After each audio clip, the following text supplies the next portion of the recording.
எல்லாருக்கும் வணக்கங்க. Welcome to Uma Sundar creations. இன்றைக்கி ஒரு ஆஃப்டர்நூனில் இருந்து ஒரு ஈவினிங் வரல உள்ள ரொட்டீன் தான் நம்ம பார்க்க போகிறோங்க. மத்தியானம் ஒரு 12 மணி இருக்குங்க. அதுக்கப்புறம் தான் சமையல் ஆரம்பித்தேன். எடுத்தோடனே குக்கரில் சாதம் வச்சுட்டு இன்றைக்கி சாதம் வடிக்கலை.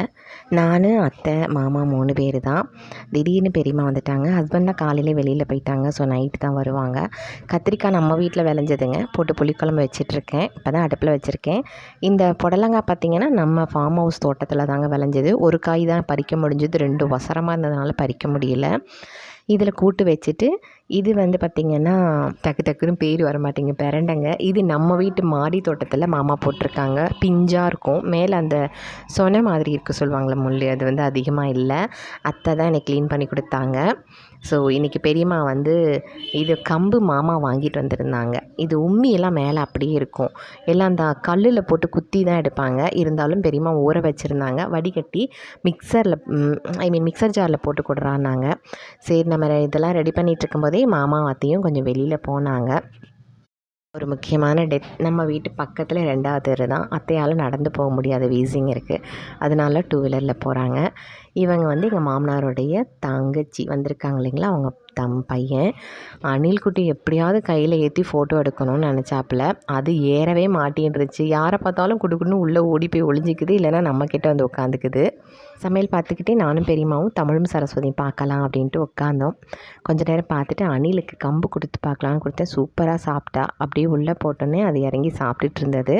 அது கூட கொஞ்சம் நேரம் விளையாண்டுட்டு அப்புறம் பெரியம்மா வந்து ஃப்ரிட்ஜில் பூ இருந்ததை பார்த்தாங்க. குடு கட்டி தரேன்னாங்க. நான் கட்டினா 2 நாளைக்கு உட்காந்து மெதுவாக கட்டுவேன்.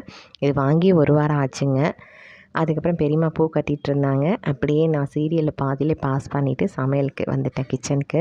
அந்த கம்பு நல்லா வடிகட்டிடணும் இல்லைங்களா, அதை வந்து மிக்சர் ஜாரில் அரைச்சிட்டு அப்படியே பக்கத்துலேயே வந்து பெரண்டை போட்டு ரெடி பண்ணிகிட்ருந்தேன். பெரண்டை ரொம்ப ஈஸிங்க. அதில் காஞ்ச மிளகா, புளி, தேங்காய், உளுத்தம்பருப்பு, உப்பு போட்டுக்கோங்க. அவ்வளோதாங்க. நல்லா ஒரு 20 நிமிஷத்துக்கு சிம்மில் வச்சு வதக்கிக்கிட்டே இருக்கணும். அதுக்கப்புறம் ஆற வைக்க வேண்டியதான், அரைச்சிடலாம்.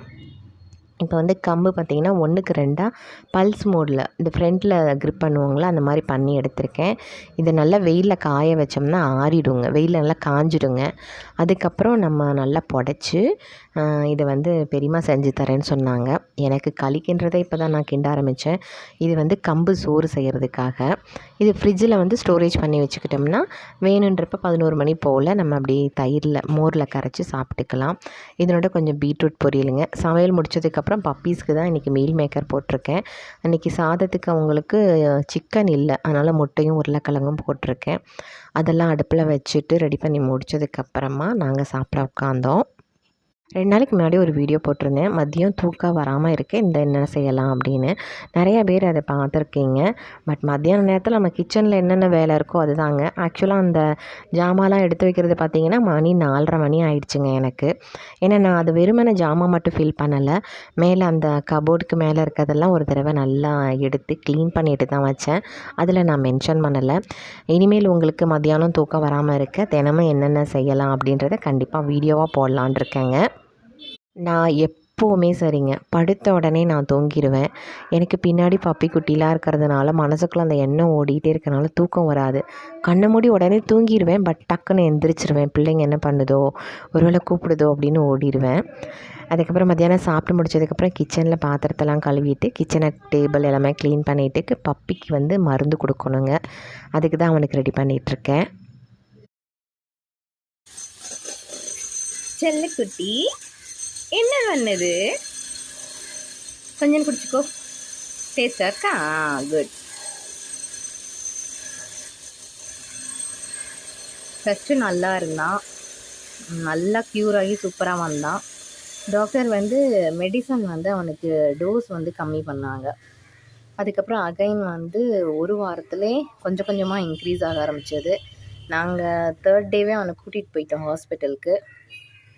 பட் மெடிசன் கொடுத்ததுக்கப்புறம் ரொம்ப இன்க்ரீஸ் ஆகிடுச்சு, கண்ட்ரோல் ஆகிடுச்சு. ஆனால் லாஸ்ட் டைம்லாம் மேலெலாம் இருந்தது. பார்க்கவே பாவமாக இருக்குது பிள்ளைய.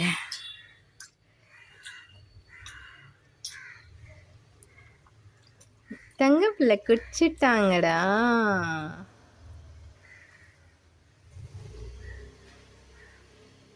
அம்மா பாரு, அம்மா பாரு.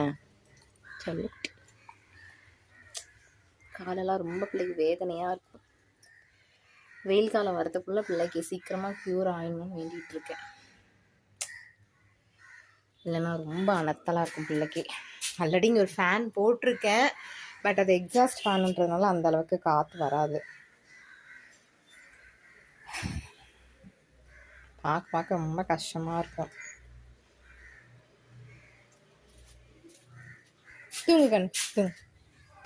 மற்ற பப்பிக்கு வந்து ஸ்ப்ரெட் ஆகக்கூடாதுன்னு சொல்லி தான் அவனை தனியாக வச்சுருக்கோம். மற்றபடி வேறு ஒன்றும் இல்லை. இவங்க 2 பேரும் உள்ளே அனுப்பிட்டு அவனை வெளியில் விட்டு கொஞ்சம் நேரம் அவங்க கூட டைம் ஸ்பெண்ட் பண்ணுவேன். ஈவினிங் டைம் போல், இல்லைன்னா மத்தியானம் எப்போ கிடைக்குதோ அவனோட உட்காந்துருவேன், இல்லைன்னா அவனே கூப்பிடுவான். அதுக்கப்புறம் உள்ளே வந்து ரெஃப்ரெஷ் ஆகிட்டேன். அதுக்கப்புறம் பார்த்திங்கன்னா பெரியம்மா வந்து ஓரளவுக்கு தேவையான அளவு அந்த கம்பு சாதம் பொங்குறதுக்கு தண்ணி ஊற்றி அடுப்பில் கிண்டிகிட்டு இருந்தாங்க. ஸ்லோவில் தான் வச்சு செய்யணும். அயல்பட்ட தமிழும் சரஸ்வதியும் சீரியல் முழுசாக பார்க்கலங்க. ஒரு 2 நிமிஷம் பார்த்துட்டு அதுக்கப்புறம் பாஸ் பண்ணிவிட்டு போயிட்டேன். அப்புறம் அத்தை மாமா வந்ததுக்கப்புறம் எல்லோரும் உட்காந்து திரும்ப ஃபஸ்ட்லேருந்து பார்த்தோங்க. அதை இன்னும் முடிக்கலைங்க. அதுக்குள்ளே அனிமா கூடைக்குள்ளே இருக்க மாட்டேன்ட்டான். நான் வந்து உட்காந்தோடனே கூடையில் ஒரே சுற்றுன்னு சுற்றுவா. அதில் இருக்கவே மாட்டான். மேலே வந்து உட்காந்து ஷோல்டரில் தூங்குறா பாருங்கள். அதுக்கப்புறம் ஒரு வழியாக சீரியல்லாம் பார்த்து முடிச்சுட்டு ஒரு 4:30 இருக்கும். வெளியில் காஞ்சிருச்சு பாத்திரம்லாம். ஸோ அதெல்லாம் எடுத்து வைக்கலான்ட்டு வந்தேன். மேலே இன்றைக்கி வந்து இதை எடுத்து வச்சுட்டு மாடியில் நான் வந்து குழம்பு பொடியும் தனி மிளகாத்தூளும் போட்டிருக்கேன். காய வச்சுருக்கேங்க. காலையிலே வச்சாச்சு, 2 நாளில் வச்சாச்சு. அதை வந்து எடுத்துகிட்டு வரதுக்கு தான் மாடிக்கு போனேன். துணியில் இருந்ததெல்லாம் சம்பளத்தில் மாற்றி வச்ச உடனே பயங்கர தும்மல் ஸ்டார்ட் ஆகிடுச்சு அந்த நொடிக்கு. அப்படியே ஒரு ஓரமாக போய் உட்காந்துட்டேன். உடனே தும்ம ஆரம்பித்தாலே நார்மலாக ஒரு 5 தும்மல் தும்னாலே ஹெட்டேக் ஆரம்பிச்சிடும். ஒரு 50 தும்மல் கிட்ட தும்ம ஆரம்பிச்சிட்டேன். பயங்கர தலைவலி ஸ்டார்ட் ஆகிடுச்சு. மத்தியானம் செஞ்ச கம்பு சாதம் நல்லா கட்டி ஆகிடுச்சு பாருங்கள். இதை நல்லா இந்த மாதிரி கொஞ்சம் பெரிய உருண்டையாக கையில் பிடிச்சி நம்ம பழைய சாதம் நீச் தண்ணி இருக்கு இல்லைங்களா, அதை ஊற்றி உப்பு போட்டு ஃப்ரிட்ஜில் வச்சாச்சுன்னா வேணுங்கிறப்ப கரைச்சி குடிச்சுக்கிட்டோன்னு வச்சுக்கோங்க. காலைல 11 மணி போல். ரொம்ப ரொம்ப நல்லதுங்க. இந்த டயட்டில் இருக்கிறவங்களாம் இதை ஃபாலோ பண்ணுங்கள். குழந்தைங்களுக்கும் கொடுத்து பழகுங்க. ரொம்ப சத்தும் கூட. அதுக்கப்புறம் பப்பியோடைய சாப்பாடு தான் ரெடி பண்ணேன். மீல் மேக்கர் மத்தியானம் சுடுதண்ணியில் போட்டு வச்சுருந்தேன். அது மிக்சர் ஜாரில் போட்டு 1க்கு 2 கிரிப் பண்ணிக்கிறது. அப்புறம் முட்டை தோலெல்லாம் உரிச்சிட்டு உருளைக்கிழங்கு தோலோடு அப்படியே போட்டு பிசைஞ்சு கொஞ்சம் ஏதாவது ஒரு எண்ணெய் இல்லைன்னா நெய் ஊற்றி பிசைஞ்சு வச்சாச்சுன்னா பப்பி நல்லா சாப்பிட்டுக்குவாங்க.